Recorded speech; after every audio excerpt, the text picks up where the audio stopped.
Hello students, इस video में हम डिस्कस करेंगे कैपेसिटर के बारे में। तो कैपेसिटर का टॉपिक है वो हम यहाँ पे डिस्कस करेंगे। तो देखिए कैपेसिटर क्या होता है। कैपेसिटर के लिए हम सबसे पहले टू कंडक्टर लेते हैं और अगर हम उन कंडक्टर को थोड़े से गैप पे रख दें, यानी कि अगर हम इस तरीके से कोई भी दो कंडक्टर ले रहे हैं और ये जो कंडक्टर ले रहे हैं अगर ये कंडक्टर चार्ज है, यानी कि एक के ऊपर पॉजिटिव चार्ज है, एक के ऊपर नेगेटिव चार्ज है, इस तरीके से। तो अगर ये दो कंडक्टर हैं, अगर ये दो कंडक्टर को हम कुछ डिस्टेंस पे रख देते तो ये कैपेसिटर की फॉर्मेशन करते हैं। ये यहाँ पे गैप हो सकता है, जो एक्चुअल कैपेसिटर होता है उसके अंदर यहाँ पे लिक्विड भरा हुआ होता है, यहाँ पे कोई स्लैब हो सकती है, डाइलेक्ट्रिक होता है यहाँ पे।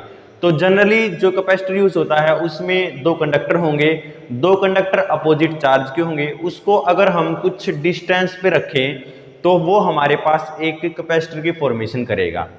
अब जो कैपेसिटर की फॉर्मेशन होती है तो जनरली जो हम कंडक्टर लेते हैं तो वो हमारे पास पैरेलल प्लेट्स होती हैं। तो ये इस तरीके से होती है, इस तरीके से होगा और इसको हम कुछ डिस्टेंस पे रखेंगे। मान लेते हैं कि ये जो डिस्टेंस है वो d है। एक प्लेट होगी, इसको हम नाम दे देते हैं A, एक हमारे पास होगी B।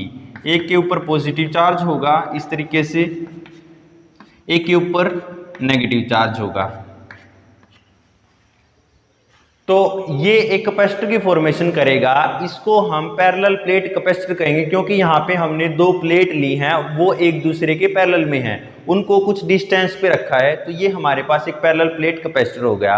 अब बात आती है, देखिए चार्ज है, चार्ज कैसे बढ़ता है। अगर हम वोल्टेज को बढ़ाएंगे तो चार्ज बढ़ेगा, यानी कि जो क्यू होगा, चार्ज किसके डायरेक्टली प्रोपोर्शनल होगा, V के। यानी कि अगर हम वोल्टेज को बढ़ाएंगे तो चार्ज की वैल्यू इंक्रीज होगी। अब देखिए हमने कुछ वोल्टेज ली, मान लिया 5 वोल्ट ली, 5 वोल्ट की वोल्टेज पे यहाँ पे कुछ चार्ज हो गया, थोड़ी सी और वोल्टेज बढ़ाएंगे 10 वोल्ट होगी तो इसके ऊपर ज्यादा चार्ज हो जाएगा। तो क्यों डायरेक्टली प्रोपोर्शनल टू V। अब ये डायरेक्टली प्रोपोर्शनल का साइन है तो हम इसको हटाएंगे तो हम एक कांस्टेंट लगाते हैं यहाँ पे जिसको हम बोलते हैं C। ये जो C होता है इसी C को हम कैपेसिटेंस बोलते हैं, कैपेसिटेंस। ये तो यहां से एक फॉर्मूला निकल के आ गया कि Q is equal to C into V। तो C क्या होगा, C हमारे पास कैपेसिटेंस होगा। अब ये कैपेसिटेंस है, जैसे हमारे पास वोल्टेज की यूनिट होती है, पोटेंशियल की यूनिट होती है वोल्ट, तो इसी तरीके से कैपेसिटेंस की एक यूनिट होगी जिसको हम कहेंगे farad. So farad is the SI unit of A capacitance. Actually farad is a very big unit, so we use small units like microfarad. When you purchase any capacitor from market, then microfarad is the unit indicate on the capacitor. So microfarad वो unit है जो हम mostly use करते हैं क्योंकि farad एक बहुत ही बड़ी यूनिट है। तो आई होप आप लोगों को कैपेसिटर का कंसेप्ट समझ में आया होगा। कैपेसिटर का मैं दोबारा से रिपीट कर रहा हूं, कैपेसिटर के अंदर क्या होगा, दो कंडक्टर लेंगे, दो कंडक्टर होंगे, चार्ज होंगे, अपोजिट चार्ज होंगे, उनके अगर हम कुछ डिस्टेंस पे रखेंगे तो वो एक कैपेसिटर की फॉर्मेशन करेंगे। अब जो कंडक्टर लिए हैं अगर वो पैरेलल प्लेट हैं तो वो पैरेलल प्लेट कैपेसिटर हो जाएगा। अगर वो कोई भी और तरीके से स्फेरिकल कैपेसिटर भी होता है, सिलिंड्रिकल कैपेसिटर भी होता है, वो डिपेंड करता है कि जो भी हम कंडक्टर ले रहे हैं वो किस शेप के हैं।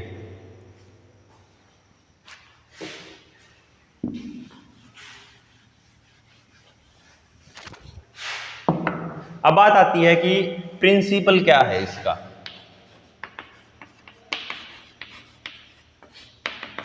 Principle of parallel plate capacitor, यानी कि जो पैरेलल प्लेट कैपेसिटर है उसका प्रिंसिपल क्या है, पैरेलल प्लेट कैपेसिटर कैसे काम करता है। तो देखिए सबसे पहले हम यहाँ पे एक पैरेलल प्लेट कैपेसिटर ले रहे हैं इस तरीके से। ये हमने यहाँ पे प्लेट A ली, ये हमने प्लेट B ली। तो हम क्या कर रहे हैं,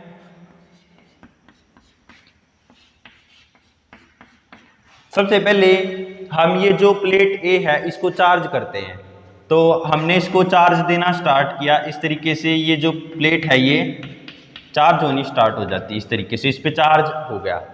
अब एक फिनोमिना होता है चार्जिंग बाय इंडक्शन, ये हमने फर्स्ट यूनिट के स्टार्टिंग में पढ़ा है, चार्जिंग बाय इंडक्शन। उसके अंदर क्या होता है कि ये जो कंडक्टर है, ये कंडक्टर अगर पॉजिटिवली चार्ज है तो इसके पास में जो भी कंडक्टर होगा इसके इस फेस पे नेगेटिव चार्ज जनरेट हो जाएगा।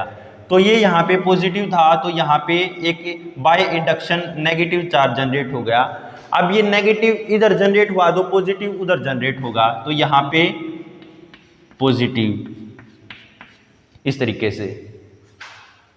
अब हम इसको चार्ज कर रहे हैं, यहाँ पे इंडक्शन से ये भी चार्ज हो रही है, यहाँ पे भी इस पे चार्ज जनरेट हो गया, तो एक सिचुएशन ऐसी आ जाएगी कि ये आगे और ज़्यादा चार्ज नहीं हो सकती, तो उस टाइम इसने जितना भी चार्ज स्टोर करना था वो स्टोर कर लिया है।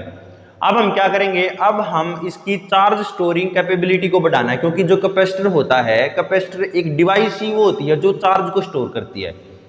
तो अब हम इसकी चार्ज स्टोरिंग कैपेसिटी को बढ़ाएंगे तो क्या होगा कि ये जो राइट का फेस है इसको हम ग्राउंडेड कर देंगे। तो यहाँ से अगर हम इसको ग्राउंडेड करेंगे इस तरीके से, तो जितना भी ये पॉजिटिव चार्ज होगा वो ग्राउंड पे फ्लो हो जाएगा इस तरीके से, यानी कि ये जो चार्ज होगा वो ग्राउंड पे फ्लो हो जाएगा। तो यहाँ से ये जो पॉजिटिव चार्ज होगा ये डिसअपीयर हो जाएगा, यहाँ पे ये चार्ज दिखेगा ही नहीं। अब ये पॉजिटिव चार्ज आया किसकी वजह से था, नेगेटिव की वजह से। इसका मतलब क्या होगा कि अल्टीमेटली नेगेटिव चार्ज की स्ट्रेंथ भी कम हो गई। तो नेगेटिव चार्ज किसकी वजह से आया था, पॉजिटिव की वजह से। इसका मतलब इसको और ज्यादा हम चार्ज दे सकते हैं ताकि यहाँ पे चार्ज क्रिएट हो सके। तो मतलब चार्ज इस प्लेट को ए को और भी दिया जा सकता है ताकि इसका जो कैपेसिटेंस की जो कैपेसिटी है वो और भी बढ़ाई जा सके।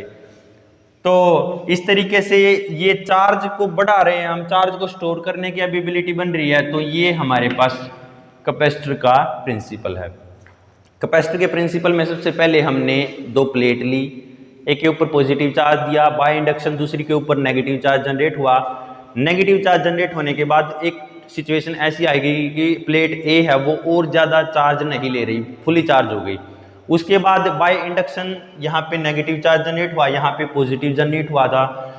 फिर हमने इसको ग्राउंडेड कर दिया था, तो जो भी पॉजिटिव चार्ज था वो सारा का सारा ग्राउंड पे फ्लो हो गया। अब ये पॉजिटिव किसकी वजह से आया था, नेगेटिव की वजह से आया था। ये नेगेटिव किसकी वजह से आया था, इसकी वजह से आया था। इसका मतलब हम इसको और ज़्यादा चार्ज दे सकते हैं ताकि यहाँ पे और ज़्यादा चार्ज जनरेट करवाया जा सके। तो और ज़्यादा चार्ज दे रहे हैं मतलब चार्ज स्टोर हो रहा है, यही प्रिंसिपल ऑफ कैपेसिटर है। आई होप आपको ये क्लियर हुआ होगा।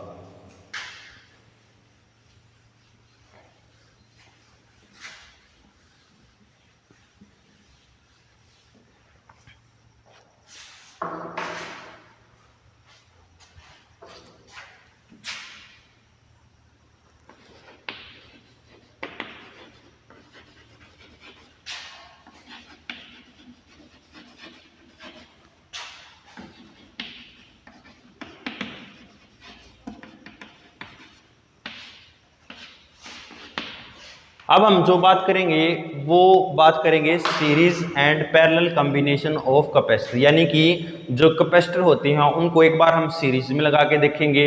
इक्विवेलेंट कैपेसिटेंस निकालना है इसमें हमने।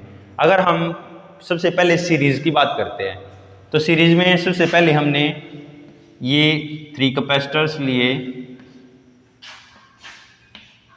इस तरीके से।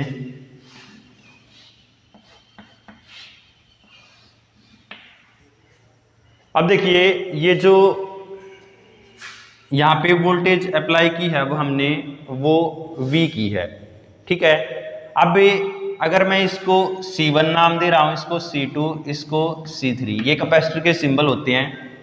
अब एक चीज़ का हमें ध्यान रखना होता है कि सीरीज में वोल्टेज डिवाइड होती है। तो सीरीज में वोल्टेज डिवाइड होगी तो हम मान लेते हैं कि जो ये C1 कैपेसिटर है इसके अक्रॉस जो वोल्टेज है वो V1 है, जो C2 कैपेसिटर है इसके अक्रॉस जो वोल्टेज है वो V2 है और ये V3 है। अब एक बात यहाँ पे ध्यान रखेंगे कि सीरीज में चार्ज सेम रहेगा, यानी कि अगर हम कैपेसिटर को सीरीज में कनेक्ट करेंगे तो उन पे इक्वल चार्ज होगा।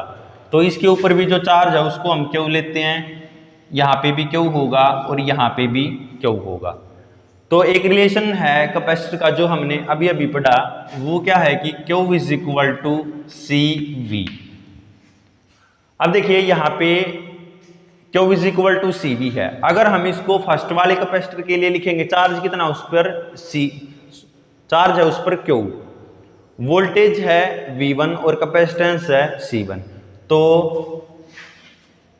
Q is equal to C1 into V1। तो यहां से हम V1 की वैल्यू निकाल लेते हैं, तो V1 is equal to Q divided by C1। यहां से भी हम V की वैल्यू को निकाले तो V is equal to Q by C, ये हो गया हमारे पास। ऐसे ही हम दूसरे कैपेसिटर के लिए लिखेंगे चार्ज, तो Q is equal to C2 V2। तो यहां से भी अगर हम V2 की वैल्यू को निकालें तो ये आएगी हमारे पास Q बाय C2। ऐसे ही अगर हम थर्ड कैपेसिटर के लिए लिखें तो Q is equal to C3 V3। तो ये आ गया हमारे पास V3 is equal to Q by C3। अब एक बात हमें नोट करनी की, क्योंकि ये कैपेसिटर यहाँ पे सीरीज में कनेक्ट है, तो सीरीज में जो वोल्टेज है वो डिवाइड होती है। इसका मतलब जो टोटल वोल्टेज है V is equal to V1 plus V2 plus V3, क्योंकि सीरीज में वोल्टेज डिवाइड होती है, तो V is equal to V1 plus V2 plus V3। अब V1 की वैल्यू भी हमने निकाल ली है, यहाँ पे पुट करेंगे, V2 की वैल्यू यहाँ पे पुट करेंगे, V3 की वैल्यू यहाँ पे पुट करेंगे, और V की वैल्यू को हम यहाँ पे पुट करेंगे। तो ये सभी वैल्यू अगर यहाँ पे पुट करें तो Q by C is equal to Q by C1 plus Q by C2 plus Q by C3। तो यहाँ से भी अगर हम इधर भी Q बाय C है, हर एक टर्म में Q है, इसको कॉमन ले सकते हैं, तो ये आएगा हमारे पास Q by C is equal to Q 1 by C1 plus 1 by C2 plus 1 by C3। तो Q से Q कैंसिल हो सकता है, तो 1 by C is equal to 1 by C1 1 by C2 1 by C3। ये हमारे पास सीरीज में कैपेसिटेंस का फॉर्मूला है। अगर हमारे पास से 2 कैपेसिटर हैं, तो 2 कैपेसिटर के लिए जो सीरीज का फॉर्मूला होगा वो होगा 1 by C is equal to 1 by C1 plus 1 by C2। अब बच्चे क्या करते हैं, ये इतना तो सोल्व कर देते हैं लेकिन इसको उल्टा करना भूल जाते हैं, तो इसका ध्यान रखना है। अगर हम 2 कैपेसिटर ले रहे हैं, 2 के लिए फॉर्मूला ये होगा, तो अगर हम यहाँ से इसका एलसीएम लें तो ये आएगा C1 C2, ऊपर आएगा C2 प्लस C1, या इसको हम ऐसे लिख सकते हैं C1 plus C2 divided by C1 C2। ये 1 बाय C के इक्वल था, तो C की जो वैल्यू आएगी वो आएगी C1 C2 divided by C1 plus C2। इसको डायरेक्ट याद रखें, पेपर में अगर 2 कैपेसिटर पे न्यूमेरिकल आता है तो इस फॉर्मूले का हम यूज कर सकते हैं अगर कैपेसिटर हमारे पास सीरीज में है तो। आई होप आप लोगों को ये जो कंसेप्ट है सीरीज कॉम्बिनेशन का वो समझ में आया होगा। अब हम करते हैं पैरेलल के लिए।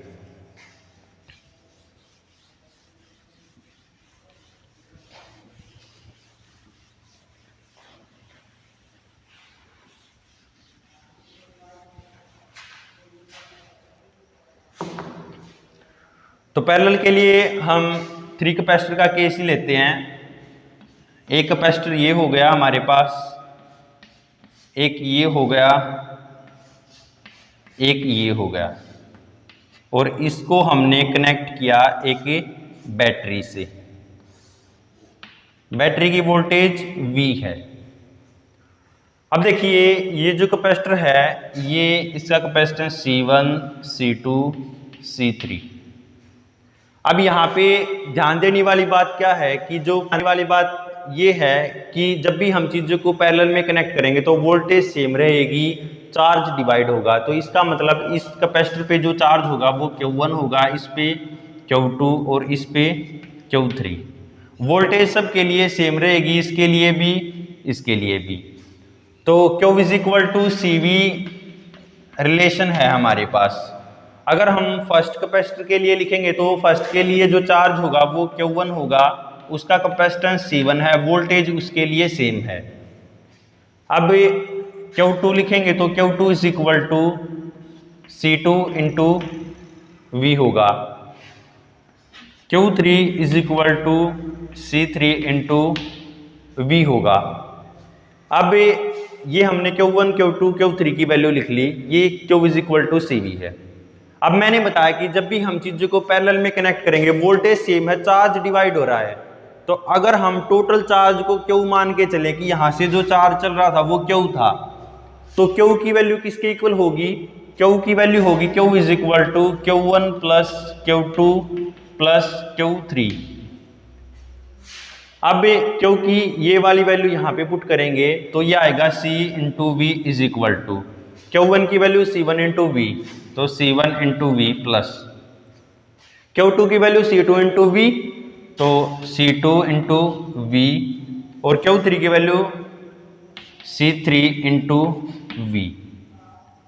तो जो चीज कॉमन है उसको कॉमन ले लेते हैं, तो ये आएगा CV is equal to V यहाँ पे भी है तो V को कॉमन लो, C1 plus C2 plus C3, तो V से V कैंसिल हो गया, तो C is equal to C1 plus C2 plus C3।